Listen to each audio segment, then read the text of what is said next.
ओम सभी को नमस्ते। मंत्रोच्चारण। ओम सहना भवतु सहनौ भुनक्तु सह वीर्यं करवावहै तेजस्विनावधीतमस्तु मा विद्विषावहै। ओम शांति शांति शांति। वैशेषिक दर्शन की कक्षा संख्या 8 है।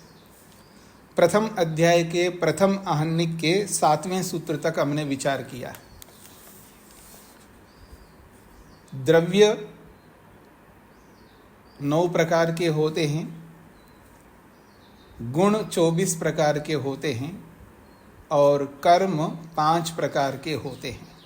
द्रव्य, गुण और कर्म, इनकी चर्चा हमने केवल प्रकारों को लेकर के जानने का प्रयत्न किया। अब आगे बढ़ते हैं। पृष्ठ संख्या है 11। सबसे नीचे 1.5 पंक्ति में भूमिका के रूप में है, द्रव्य गुण कर्माणि खलु अर्थाः। द्रव्य, गुण और कर्म ये अर्थ कहलाते हैं। जैसे कि पीछे चौथे सूत्र में स्पष्ट किया था, 6 पदार्थ होते हैं, 6 अर्थ होते हैं। तो ये 3 अर्थ हैं। तद अवस्थिताः तत्समवेताः सामान्य विशेष समवायाः। तद अवस्थिता, इन तीनों में, द्रव्य गुण कर्मों में अवस्थित अर्थात तत्समवेता, इनमें रहने वाले कौन हैं? सामान्य, विशेष और समवाय।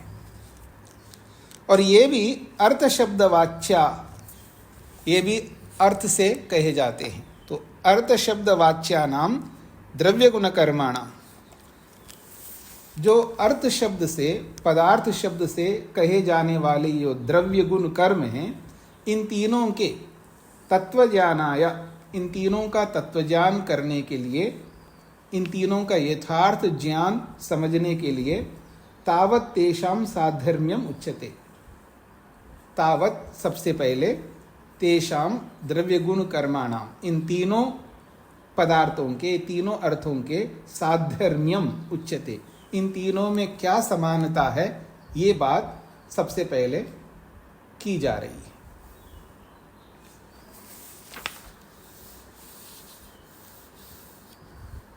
सार ये हुआ है, द्रव्य गुण कर्म ये अर्थ शब्द से कहे जाने वाले हैं और इन तीनों के बीच में क्या समानता है, ये 8वें सूत्र में बताया जा रहा है। सूत्र है, सद अनित्यम द्रव्यवत कार्यम कारणम सामान्य विशेषवत इति द्रव्य गुण कर्मणाम अविशेषः। सदनित्यम, सदनित्यम है ना, सदनित्यम, इसको अलग करेंगे तो सत अनित्यम, द्रव्यवत कार्यम कारणम सामान्य विशेषवत इति द्रव्य गुण कर्मणाम अविशेषः। ये सूत्र के अलग अलग पद हुए हैं।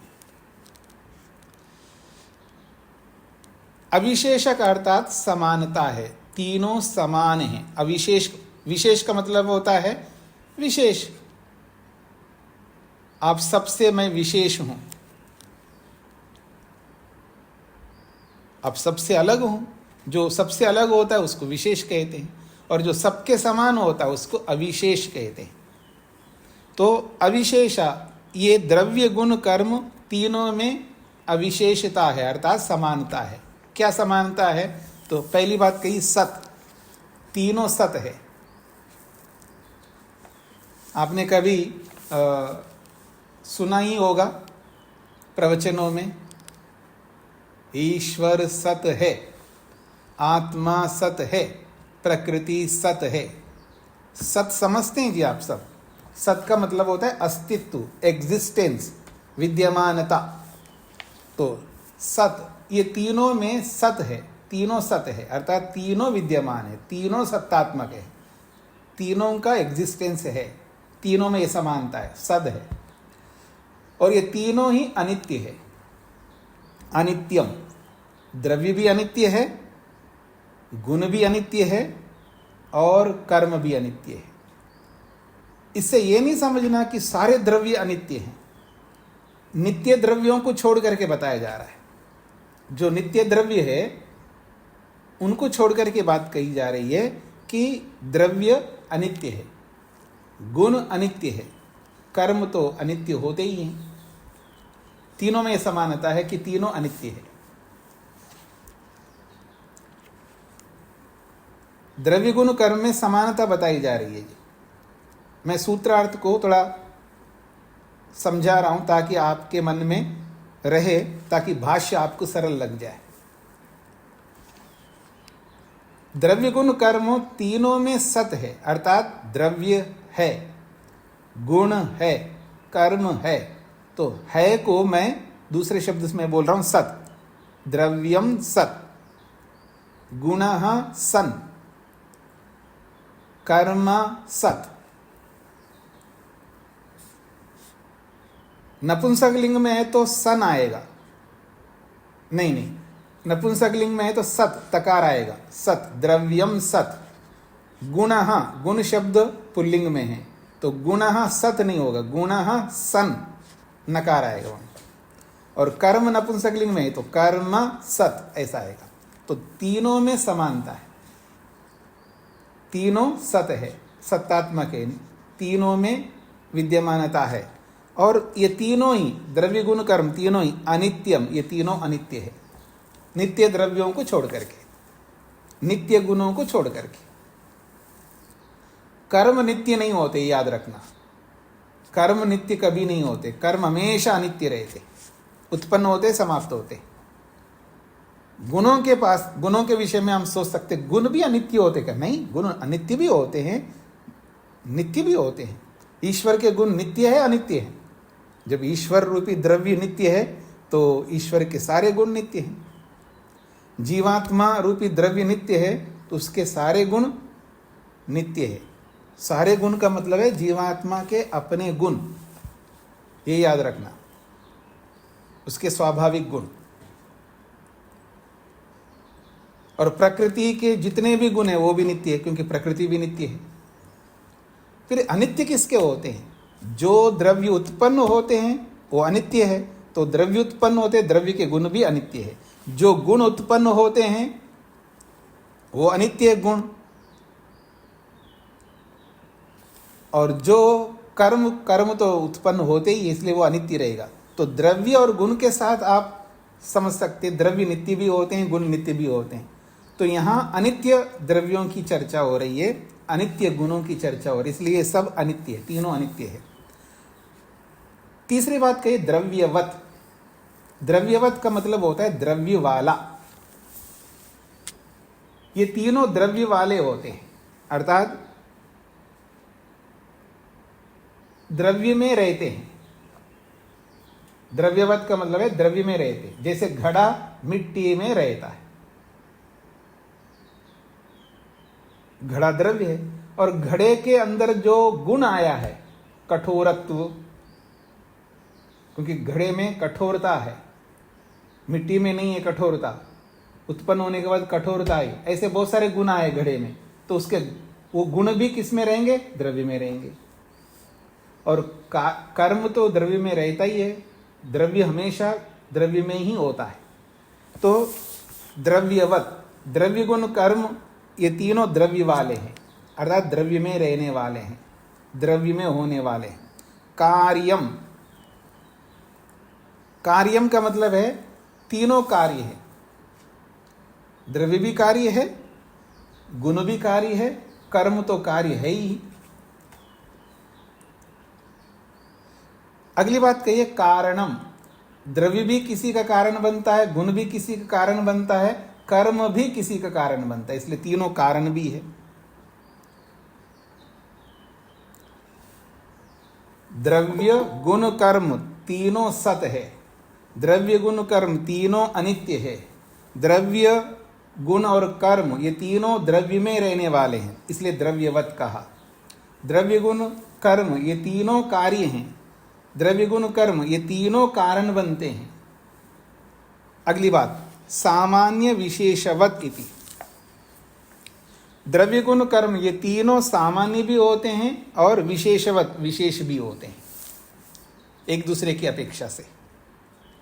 तो इतनी सारी समानता है तीनों में मिल रही है, इसलिए द्रव्य गुण कर्म नाम, द्रव्य गुण कर्मों की ये समानता है। द्रव्य गुण कर्म नाम अविशेषा, द्रव्य गुण कर्मों में अविशेषता है अर्थात समानता है। तो द्रव्य गुण कर्मों में क्या समानता है, तो आपको उत्तर देना है तीनों सत है, तीनों अनित्य है, तीनों द्रव्य वाले हैं, तीनों ही कार्य हैं, तीनों ही किसी के कारण बनते हैं, और ये तीनों ही सामान्य भी होते हैं और तीनों ही विशेष भी होते हैं। ये हो गया सूत्र का अभिप्राय। हाँ जी, सूत्रार्थ सबको समझ में आ गया? जितना बताया उतना समझना है, जो नहीं बताया उसके बारे में मन नहीं लगाना, याद रखना।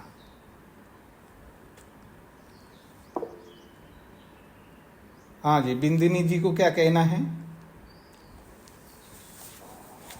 जी स्वामी जी नमस्ते। हाँ जी, तो सूत्र का लास्ट में जो है अविशेष, हाँ जी, द्रव्य गुण कर्म नाम अविशेष, जी। आपने बताया कि सामान्य वत है विशेष वत है, और अविशेष ये जो लास्ट में लिखा हुआ है, अविशेष का मतलब है जो विशेष नहीं है अर्थात समान है, तीनों में समानता है, इसको कहने के लिए अविशेष शब्द आया है।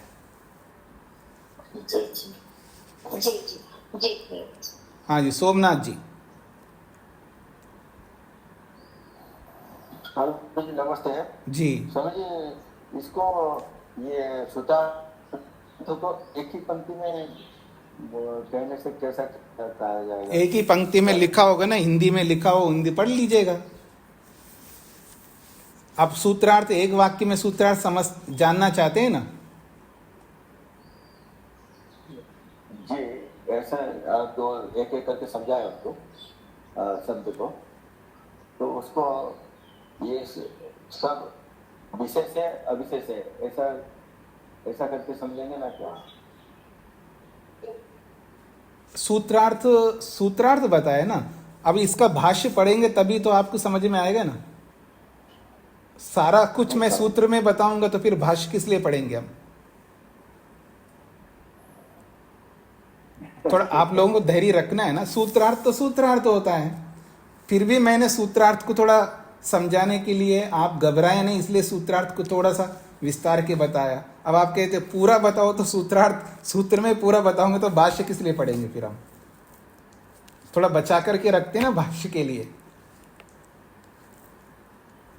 मैं ये भी बता सकता हूं सूत्रार्थ, द्रव्य गुण कर्म सत होते हैं, अनित्य होते हैं, द्रव्य वाले होते हैं, कार्य होते हैं, कारण होते हैं, सामान्य भी होते हैं, विशेष भी होते हैं। ये द्रव्य गुण कर्मों में समानता है। बस हो गया सूत्रार्थ। इससे आपको समझ में नहीं आता, परेशान हो जाते, इसलिए थोड़ा विस्तार से समझाया। अब आप कह रहे हैं कि पूरा बताइए, तो पूरा तो भाष्य में पढ़ लेंगे ना, इसलिए धैर्य रखिएगा। अब भाष्य को देखिएगा, समझ में आएगा। द्रव्य गुण कर्मणाम, द्रव्य गुण कर्मणाम त्रयाणाम खलु, द्रव्य गुण कर्म त्रयाणाम इन तीनों में, खलु निश्चित रूप से, समानो धर्म, अविशेष का अर्थ किया इन्होंने, समानो धर्म अर्थात इन तीनों में समान धर्म है, अर्थात तीनों के बीच में साधर्म्य है। तीनों के बीच में साधर्म्य है बोलो, तीनों में समान धर्म है बोलो, एक ही बात है। क्या है तीनों में समानता? तो कहते हैं सत, तीनों में सत समानता है। और सत को क्या कहते हैं? सत का मतलब क्या होता है? तो सत्ता, सत का अर्थ है सत्ता, तीनों की सत्ता है। उसी सत्ता को खोला है वर्तमानत्वम, तीनों की वर्तमानता है। उसी को और स्पष्ट किया है स्व उपलब्धि काले विद्यमानत्वम, अपने उपलब्धि के काल में उसकी विद्यमानता है, अर्थात घड़ा है तो वर्तमान काल में घड़ा दिखाई देगा आपको, उसकी विद्यमानता है। मैंने बोला वो घड़े को देखना, उस घड़े को देखना, तो घड़े को देखने का मतलब है देखने के समय में घड़े की विद्यमानता है, इसका मतलब है स्व उपलब्धि काले विद्यमानत्वम। जब मैं किसी को बोलूंगा या आप किसी को बोलोगे, हाँ जी उस घड़े को देखना कैसे लग रहा है, ये थोड़ा पुराना तो नहीं लग रहा है, तो घड़े को देखना जब मैं बोलूंगा, जब आप घड़े को देखोगे तो घड़े को देखने के काल में घड़े की विद्यमानता है या नहीं है, इसका अर्थ होता है सत। अब स्पष्ट हो गई जी सत का मतलब क्या होता है। अब अगली बात अनित्यम, ये तीनों में समानता है, घड़ा हो, गुण हो और कर्म हो, तीनों में समानता है। मैं बोलूंगा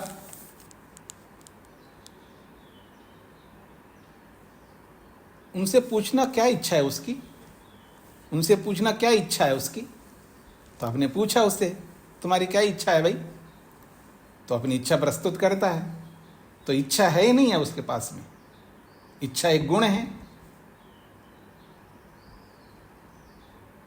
देखना उसको, वो हिल रहा है, स्थिर नहीं है, हिल रहा है, तो हिलना तो है ना, वहां पर हिलने की विद्यमानता है या नहीं है, तभी तो आपको कह रहे हो हिल रहा है। तीनों सत हो गए ना, कर्म भी सत, गुण भी सत, द्रव्य भी सत। अब इससे बढ़कर और क्या बताऊंगे जी मैं आपको। अब अनित्यम, अनित्य को लेकर के विचार करते हैं। अनित्यम, अनित्य को अनित्य क्यों कहते, विनाशित्वम, विनाशीपन को ही अनित्य कहते हैं। अन्यत्र नित्य द्रव्येभ्य, तो ये विनाशीपन, ये जो अनित्यता सभी में नहीं है। अन्यत्र नित्य द्रव्येभ्य, अन्यत्र नित्य द्रव्य, नित्य द्रव्यों को छोड़कर, हिंदी में हम बोलेंगे नित्य द्रव्यों को छोड़कर, इसी को संस्कृत में बोलेंगे तो अन्यत्र नित्य द्रव्येभ्य ऐसा कहेंगे। अर्थात ये जो अनित्यता है, विनाशीपन है, नष्ट होना रूपी जो स्वरूप है, ये नित्य द्रव्यों को छोड़कर के बाकी द्रव्यों में है, नित्य गुणों को छोड़कर के बाकियों में है, इसका ये तात्पर्य है।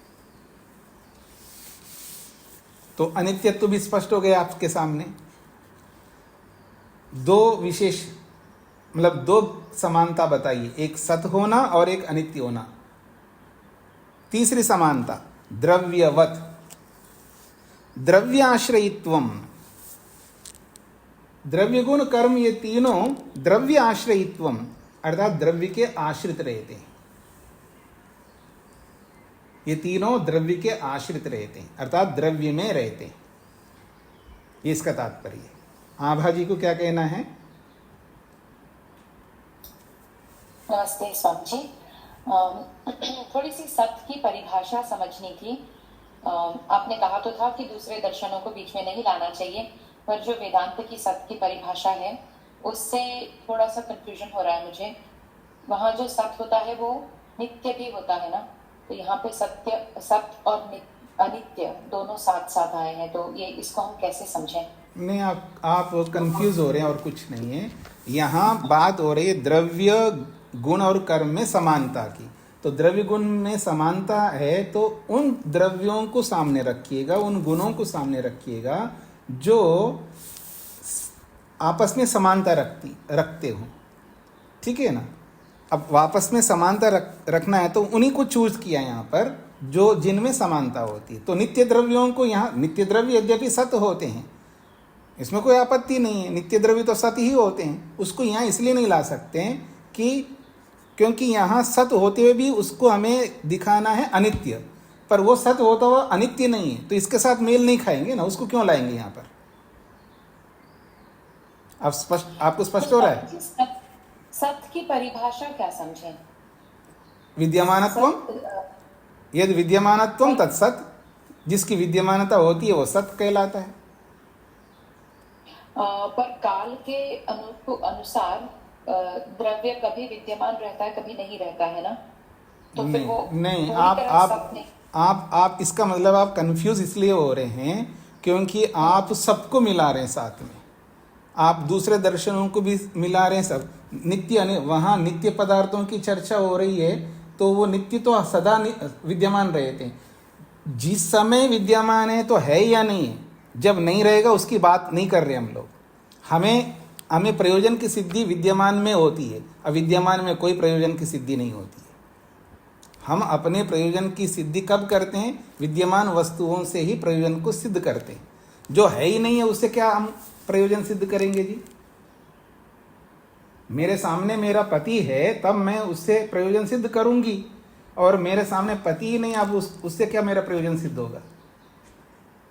तो विद्यमान वस्तुओं से हमारा प्रयोजन सिद्ध होता है। हमको वही देखना है कि जब कार्यद्रव्य है तब हमारा प्रयोजन सिद्ध होता है, जब सृष्टि विद्यमान है तब सृष्टि से हम अपना प्रयोजन सिद्ध कर सकते हैं। अब सृष्टि तो बाद में नहीं रहेगा जी, अरे नहीं रहेगा तो नहीं रहे, हमें क्या लेना उससे?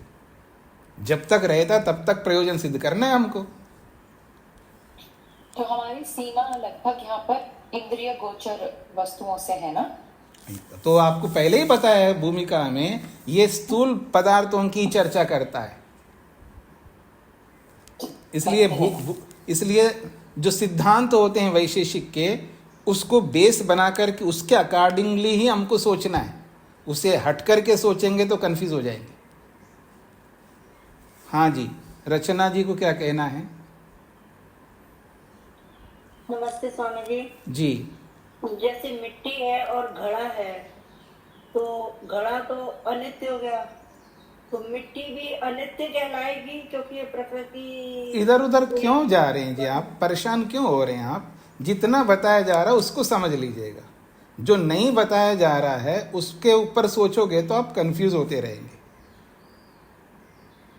आप है ये समझ लीजिए अपने आप को, आप छोटे बच्चे हैं। जैसे स्कूल में छोटे बच्चों को जो बातें बताई जाती है ना, उतनी समझना होता है उनको। अब प्रॉब्लम ये है कि आप छोटे बच्चे है नहीं, आप बड़े बच्चे हो गए हैं, बड़े होकर के पढ़ रहे हैं, इसलिए ये सारी प्रॉब्लम है। आप शुरुआत से पढ़ते हैं ना तो ये प्रॉब्लम नहीं आएंगे। अगर आप शुरू से विद्यार्थी काल में, स्टूडेंट लाइफ में ये सब पढ़ते तो आपको कोई प्रॉब्लम नहीं आता। प्रॉब्लम आपको इसलिए आ रहा है, आप खिचड़ी में जी रहे हैं, इसलिए आपको सारे प्रॉब्लम्स आते रहते हैं। इसलिए जितना बताया जा रहा है उतना समझ लीजिएगा, और धीरे धीरे सारी बातें समझ में आ जाएंगे आपको पढ़ते पढ़ते पढ़ते। छोटे बच्चे को 2 जमा 2 4 समझ में नहीं आता, बस उसको समझना होता, हाँ जी 2 2 4 होते हैं, बताया 4 होते हैं ना, होते हैं, आपको हाँ करना है बस। तो आपको आगे धीरे धीरे वो 4 का मतलब क्या होता है समझ में आएगा, तब तक आपको वेट करना है। अगर ये धैर्य नहीं रखेंगे आप तो आप परेशान रहेंगे जीवन में, ये भी याद रखिएगा। तो धीरे धीरे जब पूरा दर्शन पढ़ोगे आप तो अपने आप समझ में आ जाएगा, तब तक वेट करिएगा ना आप। सुहासिनी को क्या कहना है? नमस्ते स्वामी जी। जी स्वामी जी, द्रव्य गुण और कर्म जी, ये अनित्य है। देखो कहाँ मन को ले जा रही हैं। द्रव्य गुण और कर्म, हाँ ये तीनों अनित्य है जी, ये तीनों अनित्य है। द्रव्य और गुण क्या नित्य हो सकता है? कभी कभी देखिए मैंने यही इसका मतलब मैं जो बता रहा हूँ, पढ़ाता हूँ, आप सुनते नहीं, अपने दिमाग को, मन को कहीं और लगाते होंगे। इसको कहते हैं जब आपको देखिए सुन लीजिएगा, जब यहाँ स्पष्ट बता दिया है नित्य द्रव्यों को छोड़ करके हम चर्चा कर रहे हैं, तो जब नित्य द्रव्यों को छोड़ करके चर्चा कर रहे हैं तो अब हम अनित्य द्रव्यों के, अनित्य गुणों के बारे में चर्चा कर रहे हैं। तो नित्य द्रव्यों को क्यों ला रहे हैं बीच में?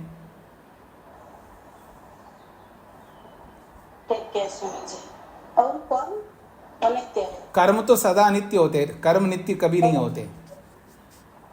ठीक है स्वामी जी, धन्यवाद। जी जी, तो इसलिए आप थोड़ा धैर्य रखिएगा, समझते जाइएगा, क्योंकि आप अपने मन को जो बताया जा रहा है उसमें लगाएंगे ना तो आपको समझने में आसानी रहेगी। सबके लिए बोल रहा हूँ, और यदि आप अपने मन को इस जो बताया जा रहा है उसमें भी लगाएं और जो पहले से आपको जो जो पता है उसमें भी लगाते जाएंगे तो आप कंफ्यूज होते रहेंगे, ना वो समझ पाएंगे ना ये समझ पाएंगे।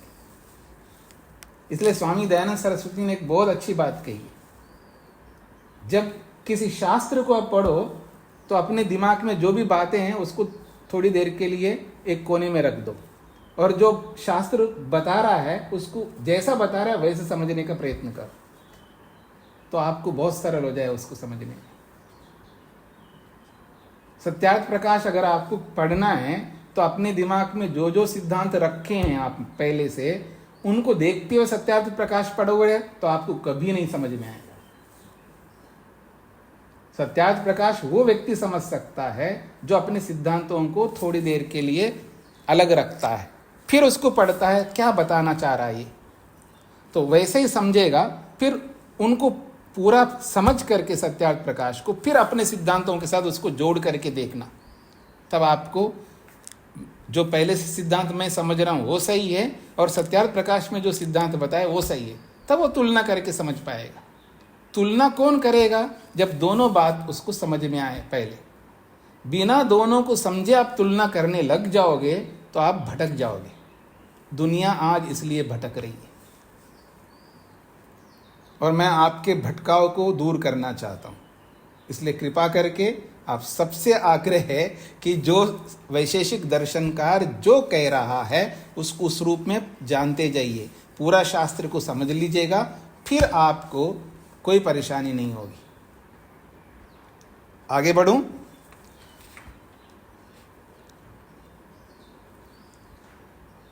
एक सत को समझा और अनित्य को समझा है। अब तीसरी बात है द्रव्यवत। द्रव्यवत को समझा रहे हैं, द्रव्य आश्रयित्वम। द्रव्यवत का मतलब द्रव्य आश्रयित्वम, द्रव्य का आश्रय लेने वाले हैं तीनों। द्रव्य गुण कर्म ये तीनों ही द्रव्य के आश्रय लेते हैं, अर्थात द्रव्य के आश्रित रहते हैं। उसी को और खोला है समवायी द्रव्यवत्वम, समवायी द्रव्य वाले होते हैं।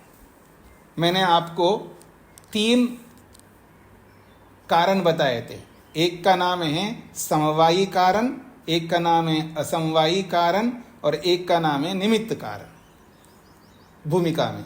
इन तीनों में से एक समवायी कारण है और समवायी कारण उसको कहते हैं जो अपने में द्रव्य को धारण करता हो, जो अपने में गुण को धारण करता हो, जो अपने में कर्म को धारण करता हो, उसको समवायी कारण कहते हैं। आप लिख सकते हैं समवायी कारण उसको कहते हैं जो अपने में द्रव्य को धारण करता हो, जो अपने में गुण को धारण करता हो, जो अपने में कर्म को धारण करता हो, उसको समवायी कारण कहते हैं। और वो हमेशा समवायी कारण द्रव्य ही होता है।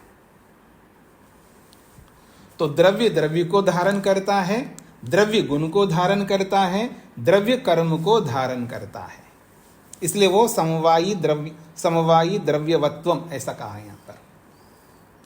वो समवायी द्रव्य वाला है। कौन? द्रव्य। वो समवायी द्रव्य वाला है। कौन? गुण। वो समवायी द्रव्य वाला है। कौन? कर्म। इसी को और खोल करके समझाया है, स्वकारण द्रव्ये अन्वयित्वेन वर्तमानत्वम। स्वकारण द्रव्य, अपने कारण द्रव्य में, अन्वयित्वेन, अन्वयी के रूप में उसकी वर्तमानता होती है। जैसे स्वकारण द्रव्य, कारण द्रव्य कौन है जी? जैसे कि मिट्टी है मान लीजिएगा, वो कारण द्रव्य है। किसका? घड़े का। तो अपने कारण रूपी मिट्टी द्रव्य में घड़ा रूपी जो कार्य है वो अन्वित रहता है, अर्थात उसके अंदर अन्वयित्वेन का मतलब विद्यमानता, यानी उसके अंदर, अन्वयित्वेन का मतलब उसके अंदर रहने वाला है, इसलिए उसकी वर्तमानता है। अब अपने कारण द्रव्य में अन्वित रहता है, अर्थात अपने कारण द्रव्य में विराजमान होता है। तो अपने कारण द्रव्य में कार्य द्रव्य विराजमान होता है, ये द्रव्य के साथ लग जाएगा। अब गुण है तो गुण जो है वो अपने कारण द्रव्य में भी विराजमान है। कारण द्रव्य का मतलब है जैसे मिट्टी के अंदर भी गुण होता है, मिट्टी के अंदर गुण होता है नहीं, मिट्टी का गुण होता है, मिट्टी के अलग अलग गुण हैं।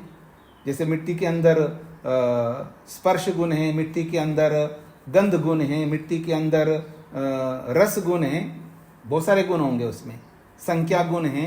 ऐसे तो अपने कारण द्रव्य में अन्वित रहता है वो गुण, अर्थात उस गुण का कारण कौन है? मिट्टी।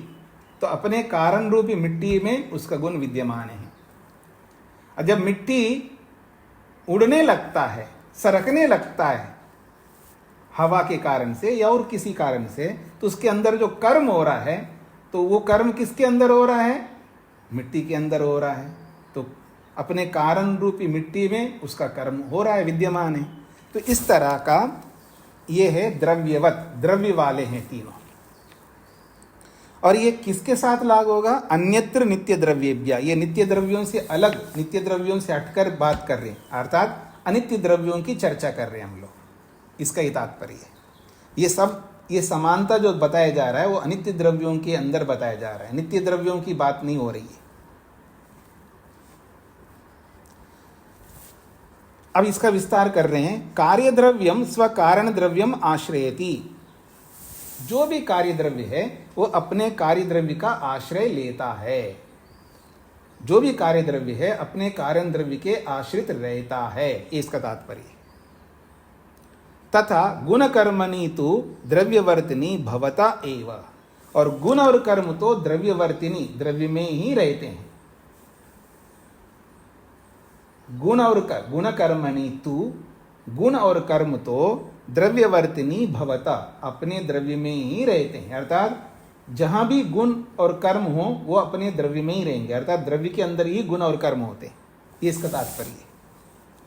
द्रव्यमंतरेण न तयो स्व उपलब्धि। द्रव्यमंतरेण, द्रव्य के बिना, तयो उन दोनों की, किन दोनों की? गुण और कर्म की। स्व उपलब्धि, स्वतंत्र रूप से उपलब्धि नहीं होगी। द्रव्य को हटा करके केवल गुण को आप देखना चाहिए, 3 काल में देख नहीं पाओगे। द्रव्य को हटा करके कर्म को देखना चाहिए तो 3 काल में कर्म को नहीं देख पाओगे, क्योंकि गुण और कर्म स्वतंत्र रूप से नहीं रहते।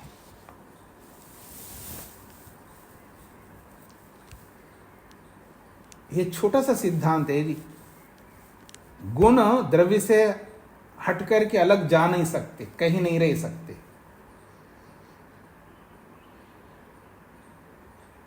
अब जब ये समझ में आ जाएगा ना तो बहुत सुखी हो जाएंगे आप, तात्विक रूप से। यही तो तत्वज्ञान करना है आप सबको। ईश्वर का आनंद मुझ में आ रहा है, नहीं आ सकता। ईश्वर का गुण ईश्वर में रहेगा, मेरा गुण मेरे में रहेगा, जिसका गुण उसी में रहेगा। गुण अलग हट करके, गुणी से, द्रव्य से गुण हट करके कहीं नहीं जा सकता। जिस दिन ये समझ में आ जाएगा ना आपको कोई परेशानी नहीं होगी। अब दुखों से बहुत ऊपर उठ जाएंगे आप लोग। मूर्खत्व से, अज्ञानता से, अविद्या से, नासमझपन से, भय से, शोक से, सबसे बहुत ऊपर उठ जाएंगे। गुण द्रव्य से स्वतंत्र रूप से कहीं नहीं रह सकते, ना आ सकते ना जा सकते। यही तो तत्वज्ञान करना है आपको। तो कहते हैं गुण कर्मणि तो द्रव्यवर्तिनी भवता। गुण और कर्म द्रव्य में ही होते हैं। द्रव्यमंतरेण, द्रव्य के बिना, तयोः, गुण और कर्मों की, स्व उपलब्धि न, द्रव्य के बिना गुण और कर्म की स्वतंत्र रूप से उपलब्धि नहीं होती है। तो सत्य को समझाया, अनित्य को समझाया, द्रव्यवत को समझाया। अब अगला है कार्यम को समझा रहे हैं। ये तीनों ही कार्य हैं। कार्यत्वम कार्यद्रव्ये ही। जो कार्यत्व है, कार्यपना है, वो किस में रहता है जी? कार्य द्रव्य में रहता है। और किस में रहेगा? मधु जी, मनुष्यत्व किस में रहता है? मनुष्य में रहता है। कार्यत्व किस में रहता है? कार्य पदार्थ में रहता है। यही कहना चाहे, बस इतनी सी बात है। तो कहते कार्यत्वम कार्यद्रव्ये ही। जो कार्यत्व है, कार्यपन है, वो कार्यद्रव्य में ही रहता है। कार्यद्रव्यम, इसलिए उसको कार्यद्रव्य कहते हैं। ऐसे ही कार्य गुण, कार्य गुण कहते हैं। जैसे मिट्टी से घड़ा बन गया तो घड़ा क्या है? कार्य है। अब घड़े के अंदर जो भी गुण है वो कौन है? वो भी कार्य है। जब घड़ा द्रव्य कार्य है तो घड़े के अंदर जो गुण आया है वो भी कार्य है। किसके कार्य? कारण गुणों के कार्य है। कारण गुणों के कार्य। मिट्टी के जो गुण हैं वो कारण गुण कहलाएंगे। मिट्टी के अंदर जो जो गुण हैं उन गुणों को क्या कहेंगे? कारण गुण। और जब घड़ा बन के तैयार हो गया तो जैसे मिट्टी कारण द्रव्य है, किसका? घड़े का। तो ऐसे ही घड़े के अंदर जो गुण आए हैं वो कार्य है, कार्य गुण कहलाएंगे। वो किसके कार्य गुण हैं? कारण मिट्टी के गुण हैं। तो कहते हैं कार्य गुण, तो गुण भी कार्य होते हैं। और कार्य कर्म, कर्म भी कार्य कर्म। कर्म कर्म से उत्पन्न हो गया ऐसा नहीं है। कर्म जो उत्पन्न होता है वो अलग कारणों से उत्पन्न होता है। कभी ये नहीं समझना है कि कर्म से कर्म उत्पन्न होता है। आगे बताएंगे कर्म से कर्म कभी उत्पन्न नहीं होता, ये सिद्धांत है। कर्म से कर्म उत्पन्न नहीं होता है। कर्म उत्पन्न होता है संयोग से, कर्म उत्पन्न होता है विभाग से। ऐसे कर्म को उत्पन्न करने के बहुत सारे कारण हैं, आगे बताएंगे। पर कर्म से कर्म उत्पन्न नहीं होता है। इसलिए इसको जो कहते हैं ना कार्य कर्म का मतलब है कर्म तो कार्य है, वो किसी का कार्य है। संयोग का कार्य हो सकता है, विभाग का कार्य हो सकता है, तो कार्य कर्म कहलाता है। यहां तक स्पष्ट हो गया जी सभी को?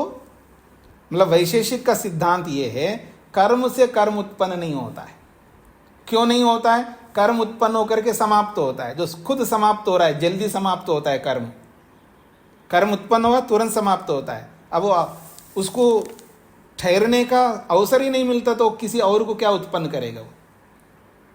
इसलिए कर्म से कर्म उत्पन्न नहीं होता। ये सूत्र आएगा, आगे पढ़ेंगे आप। इसलिए फिर कर्म उत्पन्न किससे होता है जी? संयोग से उत्पन्न होता है, विभाग से उत्पन्न होता है, वो बताएंगे आगे।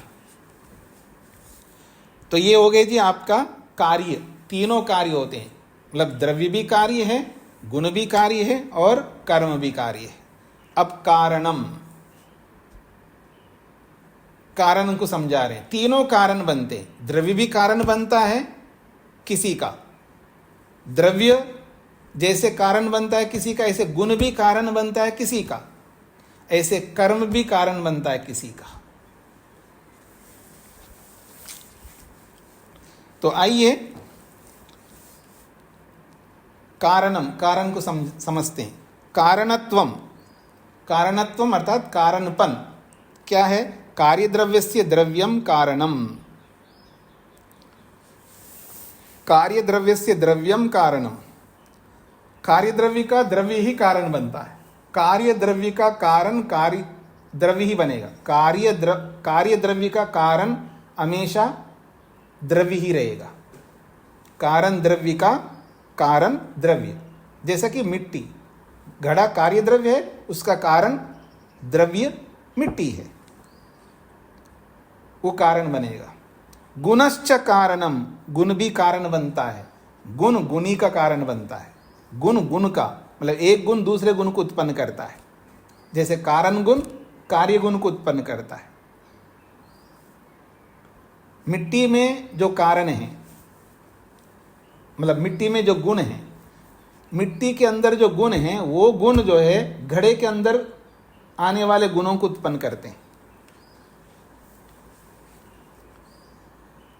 गुणश्च कारणम गुणांतरस्य, स्पष्ट कर दिया। गुण भी कारण होता है किसका? गुणांतरस्य, दूसरे गुण का।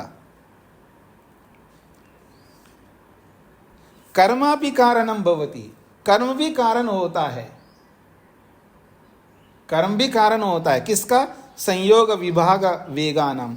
कर्म संयोग का कारण बनता है, विभाग का कारण बनता है और वेग का भी कारण बनता है। बिना कर्म के संयोग नहीं होता है। बिना कर्म के संयोग नहीं होता है। बिना विभाग के, बिना कर्म के विभाग भी नहीं होता, बिना कर्म के वेग भी उत्पन्न नहीं होता। तो संयोग विभाग और वेग इनको उत्पन्न करने वाला कर्म होता है।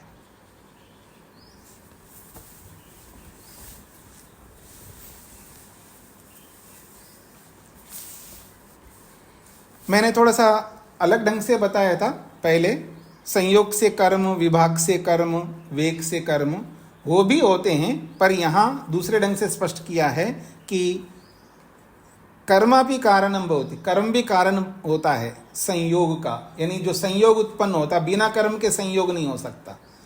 हाँ जी, मैंने आपका उदाहरण था, आप किसी के साथ हाथ मिलाते हो ना, ऐसे हेलो हाथ मिला दिया आपने, तो आपका हाथ, सामने वाला हाथ, व्यक्ति का हाथ, तो दोनों हाथ मिल रहे हैं, कर्म के कारण से मिल रहे हैं, और ये कर्म उत्पन्न हो रहा है प्रयत्न से। यहाँ आत्म प्रयत्न से कर्म उत्पन्न हो रहा है, आत्मा का जो प्रयत्न है उससे कर्म उत्पन्न हो रहा है। पीछे बताया था ना भूमिका में, तो मेरा हाथ किसी व्यक्ति के हाथ के साथ मिल रहा है, संयोग हो रहा है, तो कर्म, तो मेरे में कर्म हुए बिना संयोग नहीं हो सकता। और बिना विभाग, यानी हाँ, विभाग भी जो होता है वो बिना कर्म के विभाग नहीं हो सकता। वहाँ कर्म होता है तभी विभाग होता है। कोई ऐसा अलग फोर्स आ जाए, कोई ऐसा कर्म आ जाए, उसके कारण से दोनों अलग हो जाएंगे।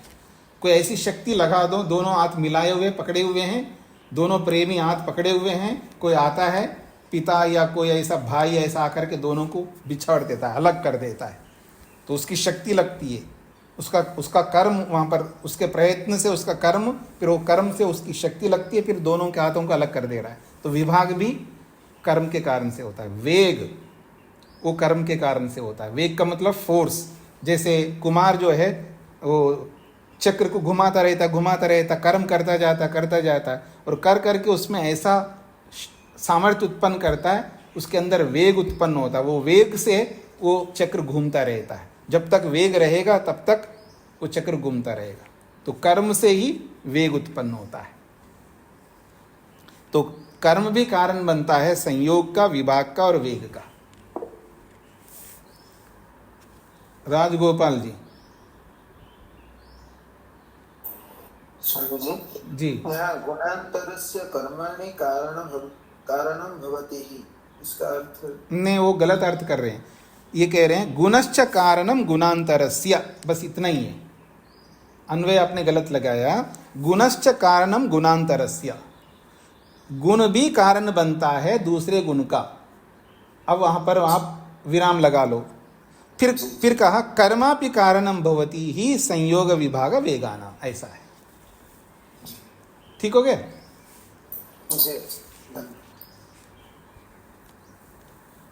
तो सत, अनित्य, द्रव्यवत, कार्यम, कारणम, 1 2 3 4 5 बताए गए। अब सामान्य और विशेष को समझना है।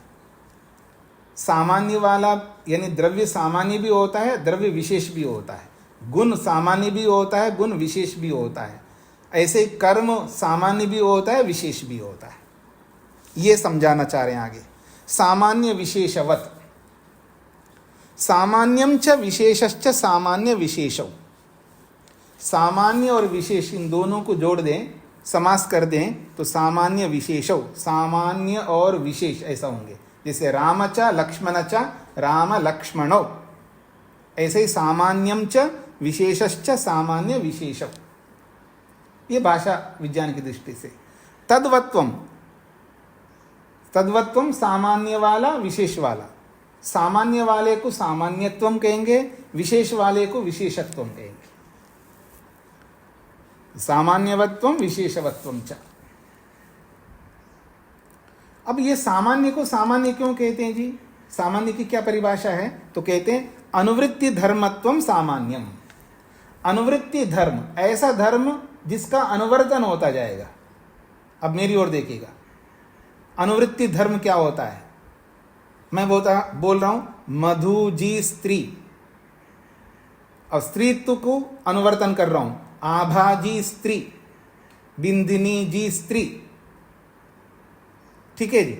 ऐसे मैं अनुवर्तन कर रहा हूं, तो एक ही धर्म सब में अनुवर्तन हो रहा है, सब में लागू हो रहा है। अनुवर्तन का मतलब लागू होना।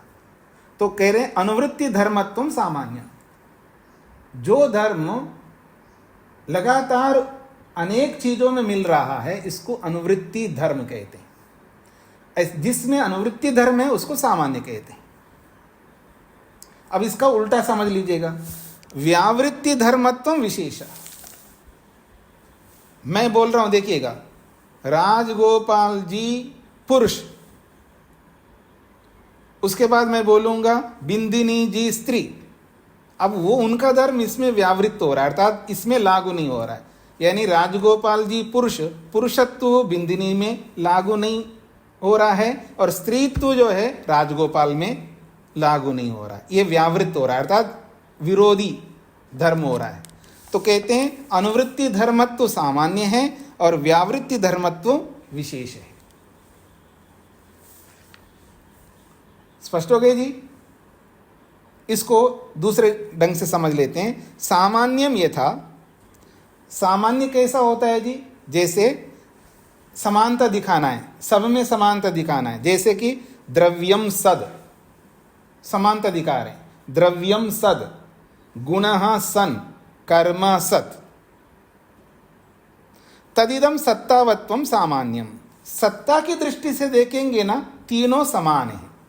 केवल सत्ता को देखना है, केवल सत्ता को, विद्यमानता को। द्रव्य है, गुण है, कर्म है, ये जो है ना, ये है सत।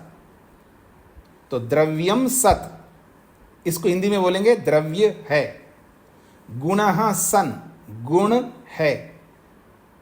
कर्म सत, कर्म है। तीनों में है समान रूप से चल रहा है, इसको कहेंगे सामान्यम। ये सामान्य कहलाएगा। तदिदम सत्तावत्तम सामान्यम, ये सत्ता के रूप में तीनों में सामान्य है। तथा, अब वो विशेष दिखा रहे हैं। द्रव्येषु द्रव्यत्वम सामान्यम, सभी द्रव्यों में द्रव्यत्व है। अब सत्ता को नहीं देख रहे, द्रव्यत्व को देख रहे हैं।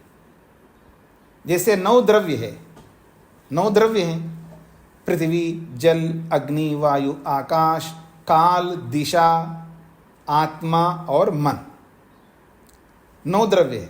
तो द्रव्यों में द्रव्यत्व है। मतलब द्रव्य, जैसे पृथ्वी द्रव्य है, उसमें भी द्रव्यत्व है। जल द्रव्य है, उसमें भी द्रव्यत्व है। अग्नि द्रव्य है, उसमें भी द्रव्यत्व है। वायु द्रव्य है, उसमें भी द्रव्यत्व है। आकाश भी द्रव्य है, उसमें द्रव्यत्व है। काल द्रव्य है, उसमें भी द्रव्यत्व है। दिशा द्रव्य है, उसमें भी द्रव्यत्व है। आत्मा द्रव्य है, उसमें भी द्रव्यत्व है। मन द्रव्य है, उसमें भी द्रव्यत्व है। 9 द्रव्यों में द्रव्यत्व है, ये सामान्य। तो द्रव्येषु द्रव्यत्वम सामान्य हो गया। गुणेषु गुणत्वम सामान्यम, 24 गुणों में गुणत्व है तो सामान्य हो जाएगा। कर्मसु कर्मत्वम, उत्क्षेपण कर्म, उत्क्षेपण कर्म में कर्मत्व है, अवक्षेपण कर्म में भी कर्मत्व है। ठीक है जी? तो ऐसे 5 कर्मों में कर्मत्व है। तो कर्मसु कर्मत्वम, तो द्रव्यों में द्रव्यत्व सामान्य कहलाएगा, गुणों में गुणत्व सामान्य कहलाएगा, कर्मों में कर्मत्व सामान्य कहलाएगा। तो तद्वत्वम जातिमत्वम, ये जाति की दृष्टि से बताया गया। जाति का मतलब सामान्य होता है, जिसको हम सामान्य बोलते हैं।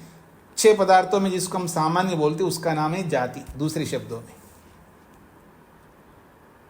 द्रव्यत्व को जाति बोल सकते हैं आप, गुणत्व को जाति बोल सकते हैं आप, कर्मत्व को जाति बोल सकते हैं।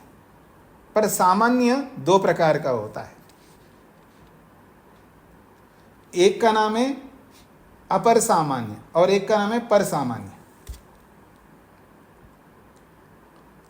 जैसे द्रव्यों में जितने भी द्रव्य हैं, दुनिया भर के अनगिनत द्रव्यों में द्रव्यत्व है, सामान्य है, लेकिन इसको अपर सामान्य कहेंगे। जितने भी गुण हो सकते, अनगिनत गुण हैं। 24 तो मैंने ऐसे बोल दिया, वो प्रकार के रूप में है, 24 प्रकार है, लेकिन उसकी व्यक्ति के रूप में देखेंगे तो अनगिनत है। अनगिनत गुणों में गुणत्व है, ये भी अपर सामान्य है। और प्रकारों के रूप में 5 प्रकार के कर्म है, लेकिन कर्म अनगिनत है। अनगिनत कर्मों में कर्मत्व है, वो अपर सामान्य। फिर पर सामान्य क्या होता है? सारे द्रव्यों में सत है,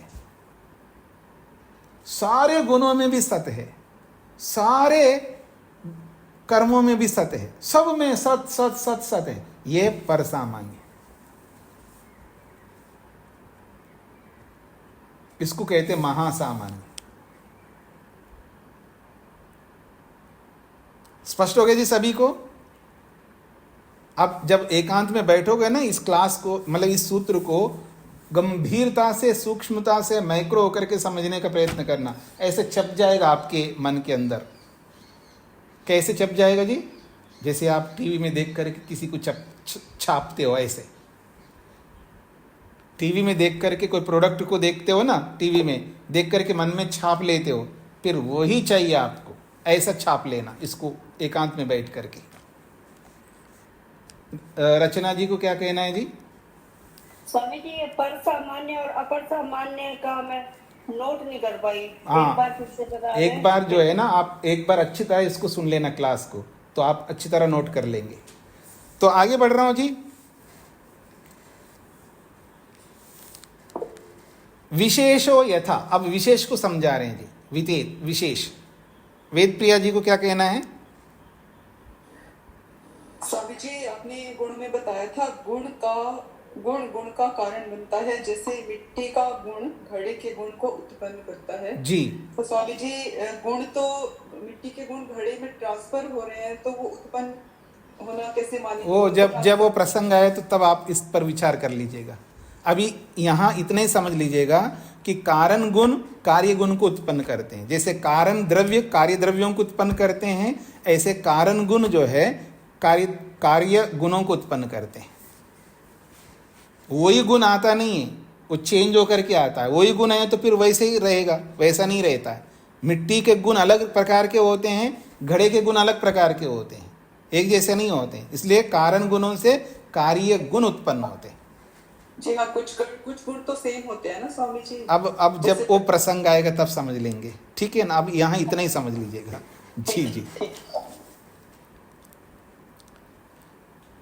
हाँ जी, मैं आगे बढ़ता हूँ। विशेषो यथा, जैसे कि विशेष के बारे में बताया जा रहा है। द्रव्यम गुण कर्माभ्याम विशिष्टम धर्मम, द्रव्य जो है गुण और कर्म से विशेष धर्म वाला है। द्रव्य जो है गुण और कर्म से विशेष धर्म वाला है। ये तो आपको स्पष्ट हो गया होगा। द्रव्य जो है गुण से अलग है तो विशेष हो गया।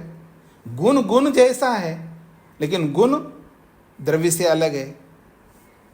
गुणो द्रव्य कर्माभ्यम, और गुण भी द्रव्य और कर्म से अलग है, इसलिए गुण विशेष हो गया।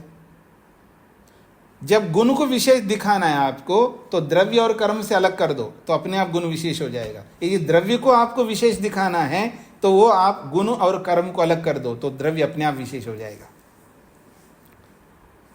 तो गुणो द्रव्य कर्माभ्यम विशिष्ट धर्म, कर्म द्रव्य गुणाभ्याम विशिष्ट धर्मम। कर्म द्रव्य गुणाभ्याम विशिष्ट धर्मम, और कर्म को अलग कर दो तो द्रव्य और गुण से अलग, द्रव्य और गुण को अलग कर दो तो कर्म भी विशिष्ट धर्म वाला हो जाएगा। दूरम एवं विशेषत्वम द्रव्य गुण कर्मणाम स्वरूपे ही खलु अन्यो अन्य भिन्न धर्मत्वम भवति विशेषः। द्रव्य गुणाभ्याम विशिष्टम धर्मम दूरम एवं, दूरम का मतलब है ये अलग दूर दूर है। जब अकेले को देखेंगे एक दूसरे से वो दूर हो जाएंगे, अलग हो जाएंगे, इसलिए विशेष है। विशेषत्वम, दूरम एवं विशेषत्वम, अगर इनको तीनों को दूर दूर करो तो विशेषत्व को ग्रहण करेंगे। द्रव्य गुण कर्मणाम स्वरूपे ही खलु अन्यो अन्य भिन्न धर्मत्वम भवति। द्रव्य गुण कर्मों में इनके स्वरूप में ही देखेंगे। द्रव्य के स्वरूप में देखो, गुण को गुण के स्वरूप में देखो, कर्म को कर्म के स्वरूप में देखो, तो अन्यो अन्य भिन्न धर्मत्वम, एक दूसरे से भिन्न धर्म वाले आपको दिखाई देंगे। तो जब एक दूसरे से भिन्न धर्म वाले दिखाई देंगे तो विशेष है, उसी को तो विशेष कहेंगे। तो द्रव्य भी विशेष है, गुण भी विशेष है, और कर्म भी विशेष है। बस ये आप लोगों को समझना है। जब केवल द्रव्यों को देखो, केवल द्रव्यों को देखे तो सारे द्रव्य समान हो जाएंगे। लेकिन गुणों के सामने द्रव्य को रख करके, कर्मों के सामने द्रव्य को रख के देखेंगे तो द्रव्य विशेष हो जाएगा। केवल गुणों को देखो तो सामान्य है, लेकिन गुणों को द्रव्य और कर्मों के सामने रख करके देखो तो गुण विशेष हो जाएगा। कर्म सामान्य है, लेकिन कर्मों को द्रव्य और गुणों के सामने रखो देखे तो विशेष हो जाएगा। यही बात कही।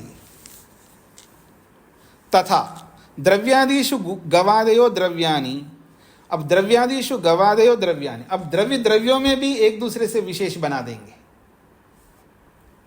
पहले द्रव्यों को विशेष बनाया गुण कर्मों की अपेक्षा से, अब बता रहे हैं द्रव्यों में ही एक दूसरे से विशेष हो जाएंगे। द्रव्यादिषु गवादयो द्रव्यानि, द्रव्यों में गवादिषु का मतलब है गाय घोड़े भैंस आदि। जब गाय भी द्रव्य है, घोड़ा भी द्रव्य है, सब गायों को देखोगे तो सामान्य हो जाएगा, लेकिन गायों को सामने रख करके घोड़ों को देखोगे तो घोड़ा विशेष हो जाएगा। तो द्रव्यों में भी सामान्य भी हो रहे हैं, विशेष भी हो रहे हैं। ऐसे रूपादयो गुणा, रूपादि जो गुण हैं सारे रूपों को देखो तो सामान्य हो जाएंगे, लेकिन रूप को रस के सामने रख करके देखो तो विशेष हो जाएगा। दोनों गुण हैं। आपको स्पष्ट हो रहा है जी मैं क्या कहना चाह रहा हूं? जिनको समझ में नहीं है तो पूछ लेना, सरल सी बात हो रही है।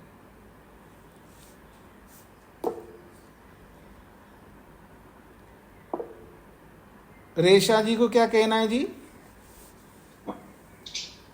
जी नमस्ते जी। जैसे द्रवत्व धर्मत्व, तो ये बहुत सारे धर्मों के लिए कहाँ धर्मत्व लगाया जी? जैसे मनुष्यत्व कहते हैं ना, मनुष्यता, मैं हिंदी में बोलता हूं, मनुष्यपन कहो, मनुष्यत्व कहो, मनुष्यता कहो, एक ही बात है। ठीक है जी जी हाँ जी। रूपादयो गुणा, रूपादि गुणों को सामने रख के केवल गुणों को देखेंगे तो सामान्य हो जाएंगे, लेकिन रूप गुण को सामने रख करके फिर रस को देखो तो रस गुण विशेष हो जाएगा और रूप गुण भी विशेष हो जाएगा। किसकी अपेक्षा से? दोनों की अपेक्षा से। रूप गुण और रस गुण की अपेक्षा से एक दूसरे से विशेष हैं, लेकिन सब रूपों की अपेक्षा से रूप गुण सामान्य है, लेकिन रूप को जब रस गुण के सामने रख करके देखोगे तो विशेष हो जाएगा। फिर कहा उत्क्षेपनादि कर्माणि, और उत्क्षेपनादि जो 5 कर्म है, कर्मों को सब इकट्ठा रख करके देखो तो सारे कर्म सामान्य हो जाएंगे, लेकिन उत्क्षेपण कर्म को और अवक्षेपण कर्म को एक दूसरे के सामने रख करके देखो तो विशेष भी हो जाएंगे। तो कहा व्यक्तयो विशेषः, व्यक्ति के रूप में देखेंगे तो ये विशेष हो जाएंगे और जाति के रूप में देखेंगे तो सामान्य हो जाएंगे। व्यक्ति का मतलब इकाई, इकाई के रूप में देखोगे ना उसको विशेष हो जाएगा, लेकिन उसको जाति के रूप में देखोगे तो सामान्य हो जाएगा।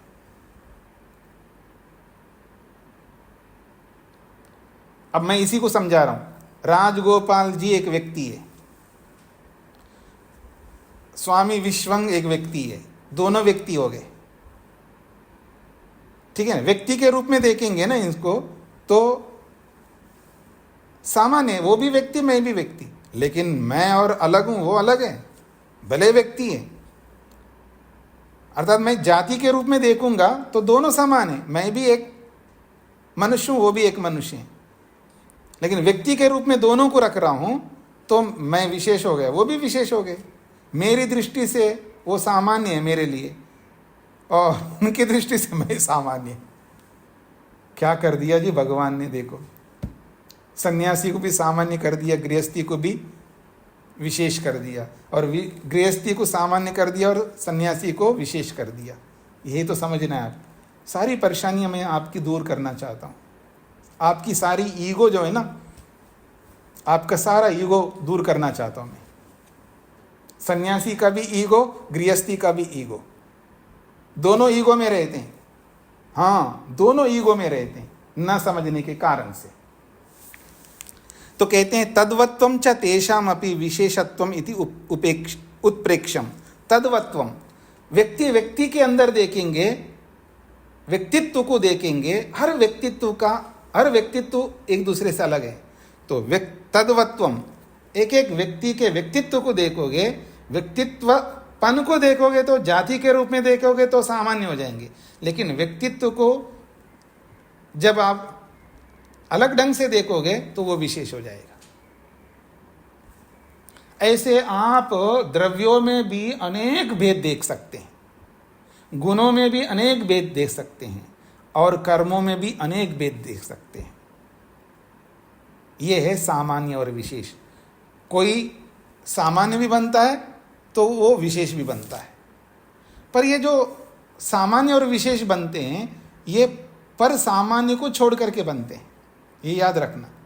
एक जो व्यापक पर सामान्य को है वो हमेशा सामान्य रहेगा, लेकिन उसके नीचे वाले जो है वो सामान्य और विशेष बनते जाएंगे। तो ऐसे एक दूसरे के से आप कितने ही विशेष बनाओ, कितने ही सामान्य बना दो। ये विज्ञान आप लोगों को सबको समझना है और अपने अहंकार को दूर करना है।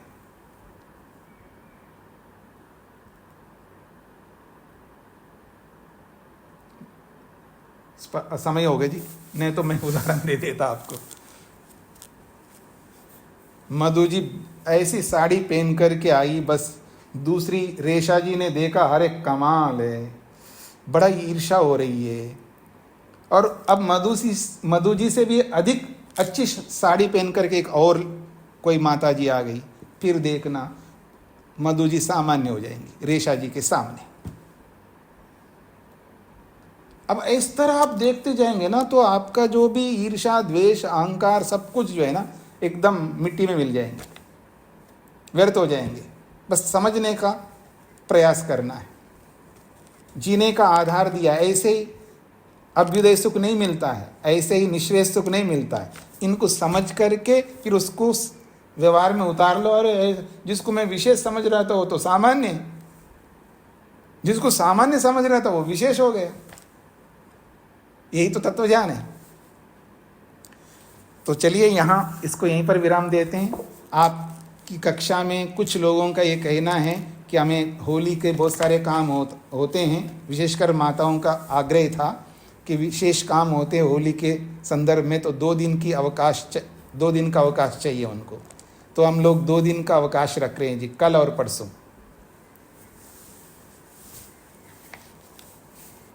मधु जी को क्या कुछ कहना है जी? स्वामी जी सादर नमस्ते। स्वामी जी का 2 दिन का अवकाश रहेगा, फिर पूछने का वो नहीं आएगा। आप यद्यपि भाष्य को देखते नहीं है, लेकिन भाष्य में एक बात आई है, आकाश और आत्मा को छोड़कर कार्य द्रव्य अपने कारण द्रव्य के आश्रित रहता है। तो आकाश और आत्मा को छोड़कर क्या होता है? वो नित्य है ना। आकाश और आत्मा को नित्य माना है ना। अच्छा, हाँ, नित्य। ये जो चर्चा हो, अनित्य की बात हो रही है। हाँ, ये सूत्र में अनित्य की चर्चा ही हो रही है ना। माधव जी को क्या कहना था जी? स्वामी जी, यहाँ पे आपने सामान्य और विशेष के बारे में बोला, और जी अभी रह गया वो समवाय वाला, वो दूसरा दिन होगा क्या? नहीं, समवाय ये तो सामान्य विशेष तो तीनों द्रव्य गुण कर्म, इन तीनों में जो सामान्य विशेष है वो अलग है। समवाय तो एक अलग पदार्थ है, उसके लिए अलग चर्चा करेंगे। जब उसका क्रम आएगा तब उसकी चर्चा होगी जी। स्वामी जी एक अनुरोध है जी। स्वामी जी बहुत शीघ्रता से चल रहे, थोड़ा सा धीरे। अच्छा, मैं प्रारंभ में आगे जल्दी कर लीजिएगा। मतलब अभी शीघ्रता से चल रहा हूँ मैं जी, बहुत तेज जा रहे हैं। अच्छा, आपको फॉलो करना थोड़ा कठिन पड़ रहा है। ठीक है जी। तो आज के सूत्र में थोड़ा सा टाप लग रहा है, ऐसा ही मेरा भी अभिप्राय। ठीक है जी। इसी सूत्र को आप दोबारा सुन लीजिएगा, 3-4 बार सुन लीजिएगा अवकाश के 2 दिनों में। और आप में से जिनको भी समझ में नहीं आता है इस सूत्र के शब्दों में और इनके सिद्धांतों में, मेरे से जरूर प्रश्न करिएगा, नहीं तो इस सूत्र को दोबारा पढ़ा दूंगा। मेरे को लग रहा है मैं शीघ्र नहीं कर रहा हूँ, फिर भी हो सकता है। मुझे दोबारा पढ़ाने की जरूरत नहीं है, लेकिन आगे से प्रारंभ में थोड़ा सा ठीक है, आराम से। ठीक है, ठीक है जी, ठीक है जी। उषा जी को क्या कहना है? अब प्रश्न सब लोग हाथ खड़ा मत करिएगा, अभी प्रश्न उत्तर नहीं चल रहा है। अगर आप सब हाथ खड़ा करेंगे तो समय भाग रहा है और लोग ग्रुप से हटते जा रहे हैं। मैं जब बोलने लगता हूँ और दूसरे लोग हटते जाते हैं तो बोलने वाले को अच्छा नहीं लगेगा ना। स्वामी जी नमस्ते। जी। आप तो बताए ना, तो हम फिर पढ़ेंगे, फिर आपका फिर नहीं तो 2 दिन बाद फिर पूछेंगे। हाँ तो आप हमारा हाथ मत खड़ा करिएगा ना फिर। ओम शांति शांति शांति।